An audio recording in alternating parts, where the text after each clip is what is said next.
이 히브리서에 대해서 말씀드렸을 때에 이 히브리서는 이 성도들한테 예수님으로부터 멀리 떨어지지 말라라는 것을 강력하게 얘기하고 있는 그런 성경입니다. 그래서 무슨 이야기냐면 히브리서의 대상이 이 유대인들, 그 유대인들 중에서 다시금 유대교로 돌아가려고 하는 그런 하나님께서 원하시지 않는 모습을 보이고 있는 그런 유대인들 향해서 하신 말씀이기 때문에 진짜 복음인 예수님을 떠나서 어떻게 과거로 돌아가느냐, 이런 강력한 메시지가 담겨 있습니다. 그래서 히브리서를 잘 읽어보시면 예수님께서 가장 높으신 하나님과 동등하시고 또 하나님께서 우리에게 보내주신 구원자이심을 계속해서 반복해 주고 있음을 우리가 알 수 있습니다. 그래서 예수님이 우리의 구원자다라고 우리에게 선언하고 있는 거죠.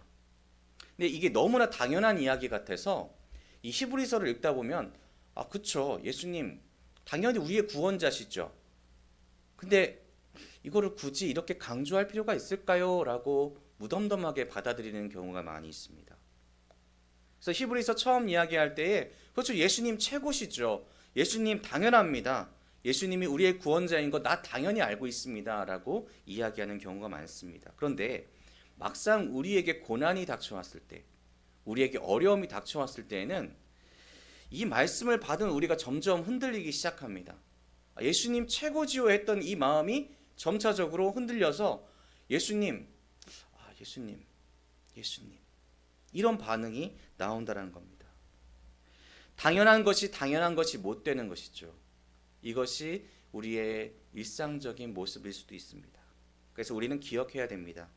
예수님의 고난이 우리가 받은 고난보다 컸고 그리고 깊었고 고독했다라는 사실을 기억해야 됩니다. 그리고 그 고난이 받으신 이유가 다른 데 있지 않습니다. 그냥 예수님께서 자기 자신을 위해서 고난을 받으신 것이 아니라 그 고난을 받은 이유는 우리를 위해서, 더 정확하게는 한 명 한 명인 나 자신을 위하여서 고난을 받으셨다라는 것입니다. 그래서 오늘 본문에서는 그 고난 받으신 예수님에 대해서 말씀하고 계시는데, 먼저 5절에서는 세상의 주인이 그 당시 사람들이 신격화했었던 천사가 아니라고 이야기하는 겁니다. 그러니까 앞서 1절부터 4절까지는 율법보다 복음이 우월하다, 예수님께서 우리에게 행하신 것이 진짜다라고 선포합니다. 근데 이 유대인들이 이것을 들었을 때에 그렇게 기분이 썩 좋지 않은 거죠. 왜냐하면 천사는 죽지 않는데 예수님은 죽었지 않느냐, 이것입니다. 죽임을 당한 예수가 어떻게 천사보다 높을까라는 그런 고민들을 하기 시작한 거죠. 얼핏 보면 그들의 이야기가 맞는 것 같습니다. 그럴듯해 보입니다. 그런데 이것은 하나님의 뜻을 바로 알지 못하는 어리석은 그런 논리입니다. 예수님의 고난과 죽음에는 우리의 영혼을 살리기 위한, 또 영생을 부여하기 위한 놀라운 하나님의 뜻이 담겨 있기 때문입니다. 그래서 히브리서 기자는 유대인들의 주장이 강하게 반박합니다. 하나님이 우리가 말하는 바 장차 올 세상을 천사들에게 복종하게 하심이 아니다라고 이야기하는 겁니다. 천사가 세상의 주인이 아니라 과거의 율법적인 그 구약에 나왔던 유명한 선지자들이 세상의 주인이 아니라 오직 누가 주인이라고 말씀하고 있을까요? 6절부터 8절 상반부까지는 그 주인공이 누구인지 말씀하고 있습니다. 그러나 누구인가가 어디에서 증언하여 이르되 사람이 무엇이기에 주께서 그를 생각하시며 인자가 무엇이기에 주께서 그를 돌보시나이까. 그를 잠시 동안 천사보다 못하게 하시며 영광과 존귀로 관을 씌우시며 만물을 그 발 아래 복종하게 하셨느니라 하였으니 만물로 그에게 복종하게 하셨은즉. 아멘. 바로 이 주인공이 예수 그리스도라는 것입니다. 다만 그분이 어떤 상태까지 가셨냐면은 천사보다 못하게 되었다라고 이야기합니다. 근데 그 상태, 천사보다 못한 상태가 어떤 상태냐면 바로 인간을 얘기하는 거죠. 그래서 진정한 인간의 모습으로 왔는데, 이게 무슨 의미냐면 신적인 예수님께서 인간의 모습으로 오셨다라는 것은 이 당시의 인간은 죄를 지음으로 인해서, 지금도 마찬가지지만 죄를 지음으로 인해서 불완전해졌습니다. 그래서 우리가 우리의 뜻대로 구원에 이르기까지, 영생에 이르기까지 우리의 힘만으로는 절대 갈 수가 없는 겁니다. 하나님 곁에도 갈 수 없는 그런 존재가 인간이 되었습니다. 그러니 천사보다도 낮은 거죠. 왜냐하면 천사는 하나님의 뜻을 받들어서 하나님의 뜻을 실행하는 그런 존재이기 때문입니다. 무슨 이야기냐면 하나님이 계시고 천사는 그 하나님의 명령을 이 세상 가운데 준행하는 그 준행자입니다. 그런데 인간에게는 자유의지를 줬는데 그 의지를 가지고 살아갈 때에 이 인간이 범죄를 한 겁니다. 우리가 알다시피 아담과 하와의 사건 아시죠? 그래서 죄가 우리 가운데 들어옵니다. 그래서 하나님께서 최고의 피조물로 만들었던 사람이 그 신분이 떨어져 버린 거죠. 하나님의 말씀을 무조건적으로 준행하는 천사들보다 떨어져 버린 겁니다. 그런데 예수님이 어느 단계까지 낮아지셨냐면 이 천사보다도 낮은 사람의 몸으로 우리에게 오셨다라는 겁니다. 그래서 6절에 사람이 무엇이간데 라고 말씀하시죠. 사람이 무엇이간데. 사람이 본문에서 헬라어로 안드로포스라고 이야기하는데 이게 보통 성경에서 쓰일 때는 인간이 굉장히 낮다, 또 굉장히 비천하다라고 이야기할 때 사용되는 단어입니다. 특별히 주목할 것은 다니엘서 7장 13절에 이 단어를 메시아를 표현할 때 사용했다는 건데 13절에 이렇게 말씀합니다. 내가 또 밤 환상 중에 보니 인자 같은 이가 하늘 구름을 타고 와서 옛적부터 항상 계신 이에게 나아가 그 앞으로 인도되매. 그러니까 하나님께서 지금 이 땅 가운데 내려오셨다라는 것이 바로 예수님의 모습입니다. 사람의 모습 같은 이가 라고 표현했는데 동일한 단어를 씁니다. 그래서 사람으로 예수님께서 오신다라는 것을 이야기하죠.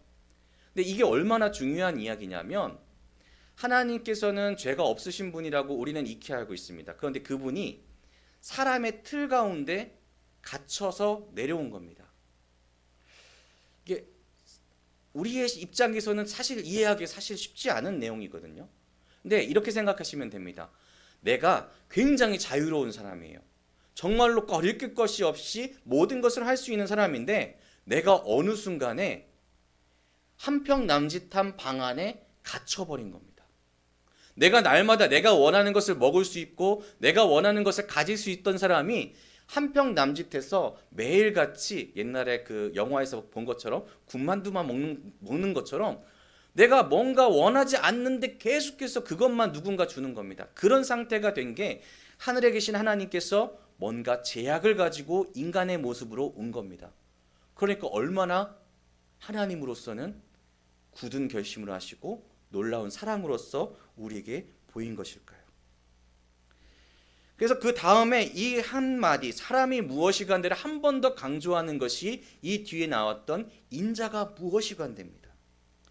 이것은 두 가지 의미를 갖는데 하나는 하나님의 사랑이 우리 인간, 절망적인 인간 가운데 친히 오셨다라는 겁니다.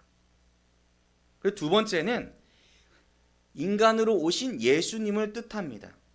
그래서 누가복음에 인자라는 단어가 많이 나오는데 이 인자를 누구라고 이야기합니까? 예수님이라고 이야기하죠. 그래서 하나님이신 예수님께서 이 땅 가운데 사람의 몸으로 사람을 사랑하기 때문에 오셨다라는 것, 완벽한 인간으로 오셨다라는 뜻을 이야기합니다. 무려 33년 동안 인간의 모습으로 배고프고 피곤하고 아프고 그 모든 것들 가운데 하나님 스스로 가두셨다라는 겁니다. 무엇을 위하였을까요? 그것은 아까도 말씀드렸다시피 사람을 위하여서, 바로 여러분을 위하여서 예수님께서 친히 오셨다라는 것입니다. 그런데 우리가 교회에서 이런 말씀들을 너무 많이 듣다 보니까 우리가 너무 익숙해진 거죠. 그래, 예수님께서 이 땅에 오셨어. 이 땅에 오셨어. 사람의 몸으로 오셨어. 여기서 끝나는 겁니다. 우리 마음의 맨 처음에 하나님께서 주신 복음을 받았을 때는 예수님께서 내게 오시고 우리 가운데 오셔서 우리의 죄를 사하셨어. 그래서 우리가 구원함을 얻었어. 이 감격이 놀라울 만큼 뛰어났는데 정말로 감격이 넘쳐서 눈물이 흘릴만 했는데 어느새 익숙해 버렸다는 거죠. 그래서 예를 들면 크리스마스 같은 경우죠. 크리스마스가 다가옵니다. 그러면은 교회들에서 열심히 준비합니다. 뭘 준비할까요? 축제를 준비합니다. 트리를 만들고 열심히 등을 달고 뭔가 찬양을 준비하고 뭐 이것저것 열심히 선물도 준비합니다. 그래서 예수님 오신 날을 기념하고 축하하는 날로 기념하는데, 예수님이 오신 것을 왜 축하해야 될까라는 것에 대해서는 깊이 생각을 안 해보죠. 여러분 어떠신가요? 크리스마스. 예수님이 탄생하신 날, 우리의 죄가 해방되었던 그 역사가 일어나는 그 순간이기에 기뻐할 수 있습니다. 그렇지만 우리가 깊이 예수님의 탄생에 대해서 고민하고 고민해 본다면, 그날은 사실상 우리가 감사함과 동시에 예수님이 받으실 그 고난과 예수님이 받으실 그 죽음에 대해서 묵상하고 우리가 그 마음을 생각하면서 마음 아파해야 되는 날이기도 하다는 겁니다. 근데 우리가 크리스마스를 그냥 축제로만 즐기는 그런 세상에서 살아가고 있죠. 너무나 당연한 일처럼 생각되어져 버렸습니다. 천사보다도 못한 존재로 내려오신 그분의 사랑이 당연한 걸까요? 라고 물어본다면 당연하지 않다라고 이야기해야 될 것 같습니다. 이 말씀 가운데 감격이 없어지고 무뎌지고, 또 하나님께서 우리를 위하여서 인간의 모습으로 오셨다, 이 말씀 가운데 우리의 심령이 흔들리거나 아니면 뭔가 울컥하는 것이 없다면, 무덤덤해졌다면 우리는 우리 스스로 한번 돌아봐야 될 줄로 믿습니다. 예수님께서 바로 성도님들을 위하여서, 한 분 한 분을 위하여서 오셨습니다. 우리는 깨어야 될 줄로 믿습니다. 그를 잠시 동안 천사보다 못하게 하시며, 이 안에 담긴 하나님의 사랑을 한번 묵상해 보시길 바랍니다. 계속해서 말씀을 나누면, 잠시 동안이라는 것은 실상으로 말씀 가운데 뒤에 회복이 있다라는 겁니다. 잠시는 아주 짧은 시간이죠. 맞습니다. 33년은 하나님의 기준으로는 매우 짧은 시간입니다. 그렇지만 이 시간에 낮아짐의 시간을 보냈던 그 시간이 흐른 다음에 예수님께서는 영광의 자리로 다시 올라갔습니다. 만물을 그 발 아래 두셨다 합니다. 근데 여기서 질문이 하나 생기는데, 뭐냐면 예수님께서 만물의 주로 다시 돌아가셨다고 합니다. 승천하셨으니까요. 그런 다음에 이 세상이, 그러면 모든 물질들이, 그리고 이 세상 창조된 모든 것들이 예수 그리스도를 찬양하고 예수님께 순종하고 예수님께 복종해야 되는데, 우리의 주위를 둘러보면 사실상 그렇지 않다라는 겁니다. 왜 이 세상은 예수님을 그리스도로 온전하게 주를 섬기지 못하고 있을까요? 8절 하반부를 보겠습니다. 보시면, 만물로 그에게 복종하게 하셨은즉 복종하지 않는 것이 하나도 없어야 하겠으나 지금 우리가 만물이 아직 그에게 복종하고 있는 것을 보지 못하고. 아멘. 지금 우리가 만물이 아직 예수님께 복종하고 있지 못하는 것을 보고 있다라고 이야기합니다. 만물이 복종해야 되고 단 하나라도 복종하지 않은 것이 없어야 된다라고 이야기하나 그 뒤에 붙어있는 접속사가 그러나죠. 그러나입니다. 그러나 아직은 그렇지 않은 현실 속에 우리가 살고 있다는 겁니다. 어려운 것이죠. 우리가 신앙을 갖는 가운데 모든 주위의 모든 환경들이 예수님을 높이고 예수님을 온전하게 믿는다라면 우리가 흔들릴 일이 없을 겁니다. 하지만 우리가 지금 살고 있는 세대는 마지막 세대, 바로 사단이 권세를 잡은 그런 세대에 살고 있다. 이 말씀도 많이 들어보셨죠? 에베소서 2장 2절에는 이것을 이렇게 표현합니다. 그때에 너희는 그 가운데서 행하여 이 세상 풍조를 따르고 공중의 권세 잡은 자를 따랐으니 곧 지금 불순종의 아들들 가운데서 역사하는 영이라. 아멘. 이 말씀을 보시면 지금 공중의 권세 잡은 자가 누구입니까? 바로 사단이죠. 아직 사단이 열심히 최선을 다해서 활동하고 있는 그런 말세에 우리가 살고 있다는 겁니다. 무슨 이야기냐면 예수님께서 그 본래의 자리에 올라가셨지만 이 세상 가운데 아직 시험은 끝나지 않았다는 것입니다. 우리가 견디고 우리가 또 성장해야 될 수 있는 그 믿음의 훈련을 받아야 되는 그 광야의 시간은 아직 끝나지 않았다는 것입니다. 정말로 활발하게 이 공중의 권세 잡은 자들은 움직이고 있습니다. 우리는 그 가운데 있는 겁니다. 그래서 세상 풍조를 가끔가다 따라갈 때도 있습니다. 불순종의 아들들 가운데 있기 때문에 그 불순종 아들들의 말들을 듣고 유혹받을 때도 많이 있습니다. 사단이 우리한테 이렇게 이야기하죠. 뭐라고 이야기하냐면, 봐라, 지금 우리 주위에 있는 것들 많이 봐라. 누가 하나님을 믿고 있느냐. 지금 요즘에 인터넷 같은 데 잘 보시면요, 하나님에 대한 이야기가 한마디라도 나오면은 그 아래 댓글들이 쫙 달립니다. 지금 뭐 하고 있는 거야 니네? 니네가 믿고 있는 것은 진짜가 아니야 라고 그 댓글들이 정말로 많이 달립니다. 좋아요 수가 거기에 최고 많이 달립니다. 하나님을 따르지 않는다. 주위를 둘러봐라. 아무것도 너희와 똑같이 행동하는 사람이 없다. 그런데 어떻게 그것을 믿을 수 있느냐? 보이지 않는데 어떻게 그것을 믿을 수 있느냐라고 우리에게 유혹합니다. 눈에 보이는 것을 의탁하고 그것을 차라리 섬기는 것이 현명하지 않느냐라고 지금 사단이 유혹하고 있죠. 그러니 우리는 온전하게 세상 만물이 예수님을 따르는 것을 아직은 볼 수가 없습니다. 최후의 최후까지 하나님의 나라를 대적해서 사단은 움직이고 있다라는 것입니다. 그리고 그 최후의 최후까지 우리는 마땅히 그 세상 가운데 싸움을 이어나가야 되는 주의 군사라는 것이죠. 그리고 그 뜻 끝에는 모든 만물이 회복한다라고 성경은 분명하게 말씀하고 있고, 우리에게 주신 복음과 우리에게 주신 하나님의 선물인 믿음은 우리에게 그때까지 견디라라고 명령하고 있습니다.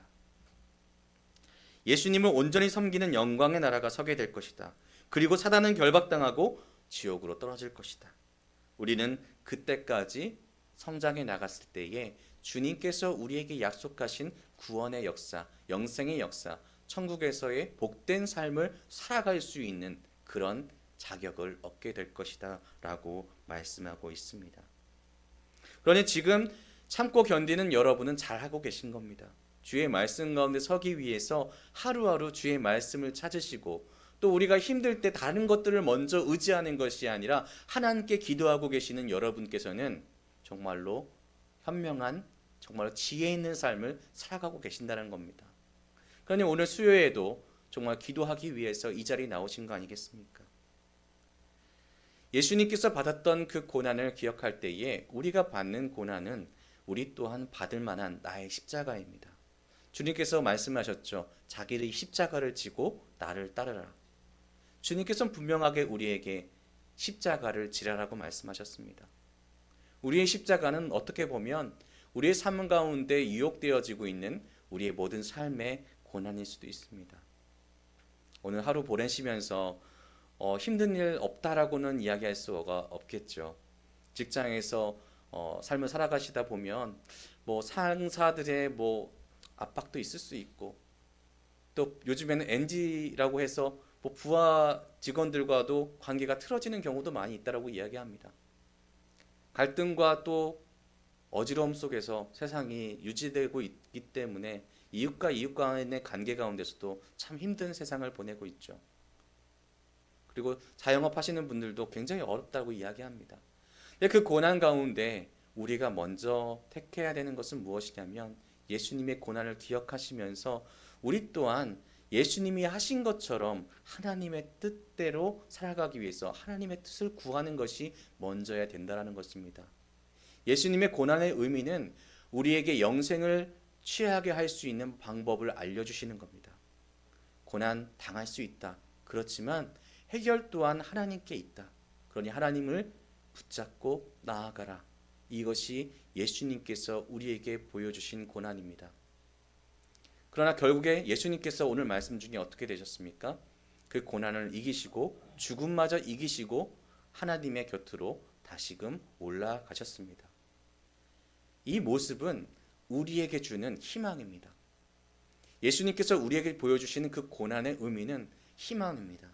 여러분, 이 세상에서 하루하루 살아갈 때에 하나님께서 우리에게 주신 그 희망을 붙잡으시고 힘을 내시길 바랍니다. 그리고 그 힘으로 살아가기 위해서 날마다 주의 말씀을 묵상해 보시고 또 주님께 기도해 보시길 바랍니다. 주님의 위로와 능력이 여러분에게 임할 줄 믿습니다.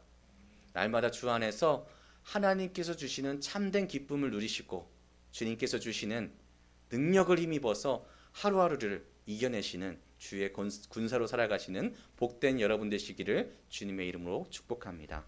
기도하겠습니다.